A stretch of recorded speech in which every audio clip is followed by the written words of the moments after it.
Hello students, कैसे हो आप लोग। तो स्टूडेंट्स शुरू करते हैं 9वीं कक्षा का मैथमेटिक्स का पहला चैप्टर जो कि है संख्या पद्धति। तो संख्या पद्धति में स्टूडेंट्स हम लोग देखते हैं प्राकृतिक संख्याओं को, पूर्ण संख्याओं को, पूर्णांकों को, परिमेय संख्याओं को और तुल्य परिमेय संख्याओं को। तो गाइज इन संख्याओं के बारे में हम लोगों ने पहले ही अध्ययन कर चुका है, 8वीं कक्षा में हल्का परिचय लिया है। आज हम इन संख्याओं को विस्तृत रूप से जानेंगे। तो सबसे पहले हम लोग देखते हैं प्राकृतिक संख्याओं को।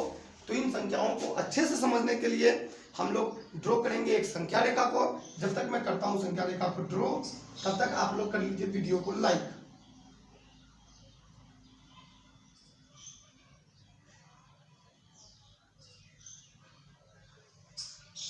तो इधर ऋणात्मक संख्याएं लिखाएंगी। तो संख्या रेखा हो गया है ड्रॉ। अब हम लोग बारी बारी से देखेंगे पहले प्राकृतिक संख्याओं को।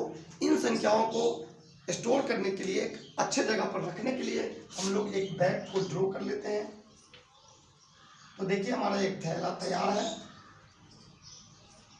थैला जैसा भी हो, हमें संख्याओं को देखना है। इसमें कैसे ऐड करेंगे संख्याओं को, कैटेगरी कैसे बनेगी संख्याओं का। तो सबसे पहले आता है प्राकृतिक संख्या, नेचुरल नंबर्स।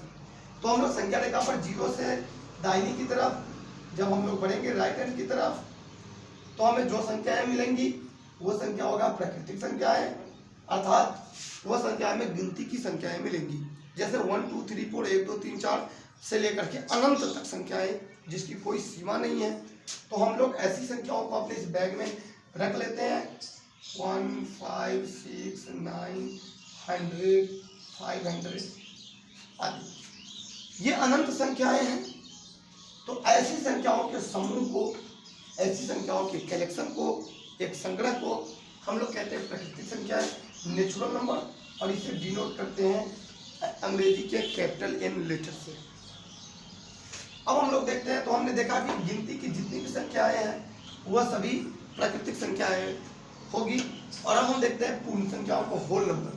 जब हम प्राकृतिक संख्या की समूह में 0 को शामिल कर देते हैं तो यह होल संख्या बन जाता है, होल नंबर का कैटेगरी बन जाता है। तो हम लोगों ने प्राकृतिक संख्या की संग्रह में 0 को कर दिया है शामिल। यहाँ पर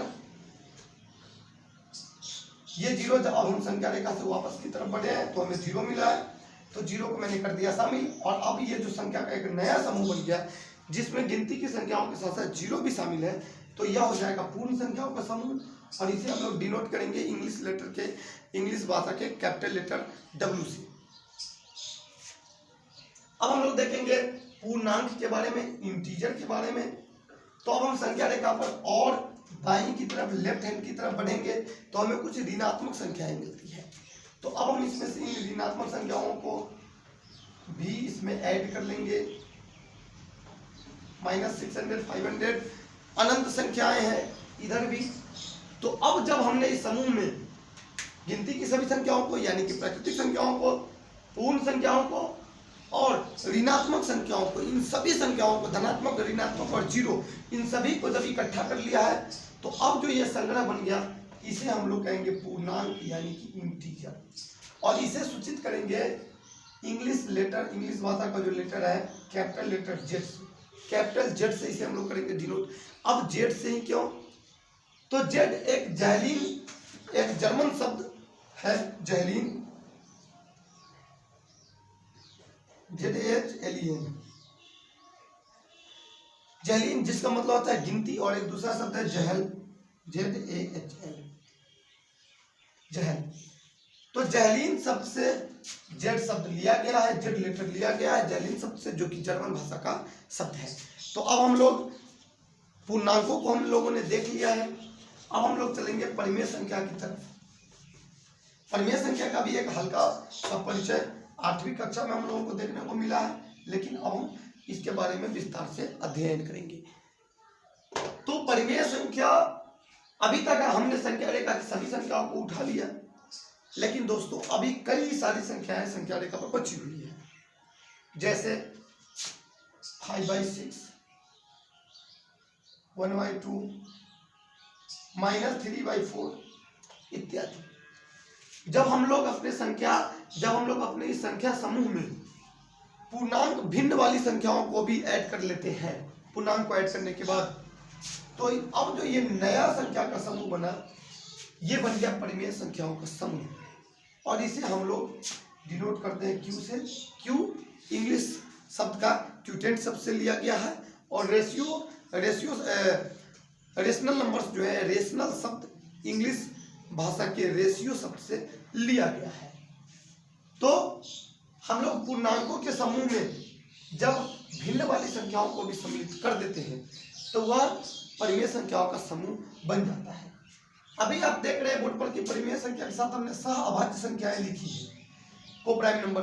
क्यों लिखा है ऐसा, इसके बारे में हम आगे देखेंगे।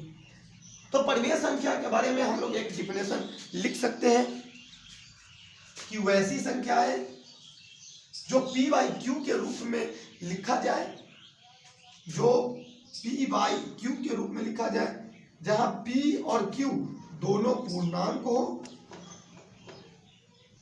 लेकिन ये Q 0 के बराबर में नहीं हो, Q इक्वल टू नॉट 0। अगर ऐसी स्थिति बनेगी किसी संख्या के साथ कि Q इक्वल टू नॉट 0, अगर ऐसी स्थिति बनती है तो यह संख्या परिमेय संख्या की कैटेगरी में आएगा। जैसे 5001 हो गया, ये भी चलेगा। 500/5001 भी लिख सकते हैं, कोई दिक्कत नहीं है। 6/7, 9/10, 200/209 etc अनगिनत संख्याएं बनेंगी। ये परिमेय संख्या आएगा, क्योंकि P अगर इसको हम लोग माइनस में लगा दें तो भी ये परिमेय संख्या ही रहेगा, क्योंकि सभी तरह के पूर्णांक -200 भी पूर्णांक ही है, -200 और 209 भी पूर्णांक है, और ये Q जो है ये नीचे वाला 209 0 के बराबर में भी नहीं है, तो ये परिमेय संख्या की कैटेगरी में एकदम ठीक ठीक बैठ रहा है, तो इसलिए ये परिमेय संख्या होगी। अब एक छोटा सा प्रश्न है कि ये तुल्य परिमेय संख्या क्या होती है, तो हम लोग देखते हैं। मान लिया जाए 1/2 एक परिमेय संख्या है, लेकिन अगर हम लोग इसी को लिख दे 4/8, या लिख दे 10/20, या लिख दे 20/40, या लिख दे 15/30, 15/30, ये सभी 1/2 के ही बराबर का वैल्यू रखता है। अगर हम लोग 4/8 को भी 4/8 को भी अगर शॉर्ट फॉर्म में लिखेंगे, इसको काटेंगे तो 1/2 ही होगा। 10/20 को भी काटेंगे 1/2, इनको भी काटेंगे तो 1/2 ही होगा, और इसे भी काटेंगे तो 1/2 ही होगा। तो ये सभी 1/2 के बराबर में ही है। तो इन्हीं संख्याओं को हम लोग तुल्य परिमेय संख्या कहते हैं, या तुल्य भिन्न संख्या कहते हैं। तो समझ में आ गया कि परिमेय संख्या के कोई भी संख्या जिसको हम लोग छोटा फॉर्म में करने पर अगर एक परिमेय संख्या प्राप्त कर लेते हैं तो वह तुल्य परिमेय संख्या होगा, और जो उसका छोटा फॉर्म होगा वह परिमेय संख्या होगा। इसीलिए हमने यहाँ पर लिखा है कि परिमेय संख्या एक सहअभाज्य संख्या है। अब देख सकते हैं 7/8 सहअभाज्य संख्याएं हैं। यह एक के अलावा और अपने के अलावा और किसी संख्या से नहीं कटेगा। अगर हम लोग इसी को लिख दें 56/64, तो यह इसका तुल्य परिमेय संख्या हो जाएगा। क्योंकि तुल्य परिमेय संख्या इसलिए होगा क्योंकि 7/8 का ही रूप 56/64 है। अगर इसको हम काटेंगे तो 8 से काटेंगे 7 बार में, और 8 से काटेंगे इसको 8 बार में, तो यहाँ भी हमें 7/8 प्राप्त हो रहा है। इसीलिए यह 7/8 का तुल्य परिमेय संख्या होगा 56/64। तो हमने प्रकृति संख्याएं सीखा। प्राकृतिक संख्याओं का डिफिनेशन आप लोग लिख सकते हैं कि गिनती की वैसी संख्याएं जिसे हम लोग गिन सकते हैं, जिसे हम लोग गिनती में यूज करते हैं। तो हम लोग शॉर्ट फॉर्म में लिख सकते हैं कि गिनती की सभी संख्याओं को प्राकृतिक संख्याएं कहते हैं। प्राकृतिक संख्याओं के समूह में अगर हम 0 को सम्मिलित कर देते हैं तो वह होल नंबर हो जाएगा, पूर्ण संख्या हो जाएगा। और यदि हम लोग इसमें ऋणात्मक संख्याओं को भी सम्मिलित कर लें तो यह पूर्णांक हो जाएगा। और अगर हम लोग इन समूह में यदि भिन्न वाली संख्याओं को भी सम्मिलित कर ले तो यह परिमेय संख्याओं का एक समूह बन जाएगा। और परिमेय संख्या को अगर बढ़ते हुए रूप में लिखेंगे, किसी अन्य रूप में लिखे देंगे, तो वह तुल्य परिमेय संख्या होगा। तो उम्मीद है आपको ये वीडियो समझ में आया होगा। अगले वीडियो में हम लोग किन्हीं दो संख्याओं के बीच परिमेय संख्या को निकालना देखेंगे कि दो संख्याओं के बीच में परिमेय संख्याओं को कैसे निकाला जाता है। तो यहाँ तक हम लोगों ने समझ लिया कि इस थैले में, इस बैग में उठाया गया जितनी भी संख्याएं हैं ये सभी परिमेय संख्याएं हैं और इन्हें हम लोग Q से डिनोट करेंगे। तो छात्रों, स्टूडेंट्स, अगर ये वीडियो आपको अच्छा लगा हो तो वीडियो को कर दीजिए लाइक, चैनल को कर दीजिए सब्सक्राइब और साथ ही शेयर का बटन जरूर दबा दीजिए, शेयर कर दीजिए ताकि सभी दोस्तों को इसका फायदा मिल सके। चलता हूँ, धन्यवाद।